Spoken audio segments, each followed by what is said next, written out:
दोस्तों चाणक्य बताते हैं कि इनका विश्वास कभी नहीं करना चाहिए। किन लोगों का विश्वास नहीं करना चाहिए, आइए बताता हूँ आपको। बड़े बड़े नाखूनों वाले शेर और चीते आदि प्राणियों के, भाई कभी भी आप पे हमला आपके ऊपर कर सकते हैं और जान से आपको मार सकते। विशाल नदियों पर जब भी आप देखिए, जो तट होते हैं, नदियों के तट होते हैं, तो भारी बारिश या जब भी बहाव आता है तो क्या होता है, काट देता है, सब तट को काटता रहता है बराबर।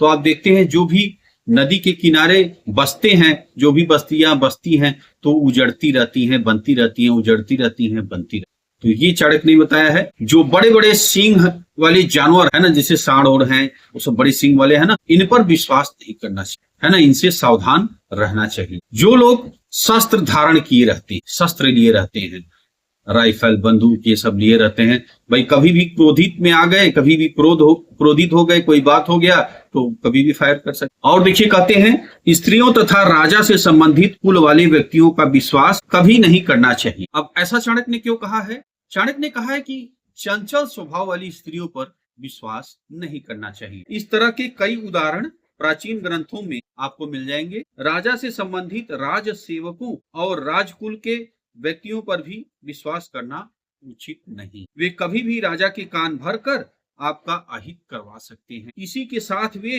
राज नियमों के प्रति समर्पित और निष्ठावान होते हैं। तो ये जो राज सेवक होते हैं, ये क्या होता है, ये राजा के प्रति समर्पित रहते हैं। तो अगर उनसे आपने संबंध बनाया है, लेकिन कभी ऐसी बात आ गई कि जो राज्य भक्ति है, राष्ट्र भक्ति है ना, क्योंकि वो उनसे जुड़े हैं और उनके लिए राजहित ही प्रमुख है, संबंध से उनका कोई लेना देना नहीं है। भले आप कितने भी उनके मित्र हैं, दोस्त हैं, या आपने संबंध बनाया है, भाई कोई बात आ गई कि उनकी नौकरी की बात आ जाएगी, तो वो क्या करेंगे, नौकरी पहले रखेंगे, अरे भैया हमारी नौकरी चली जाएगी। इसीलिए चाणक्य कहते हैं कि इन पर विश्वास नहीं करना चाहिए।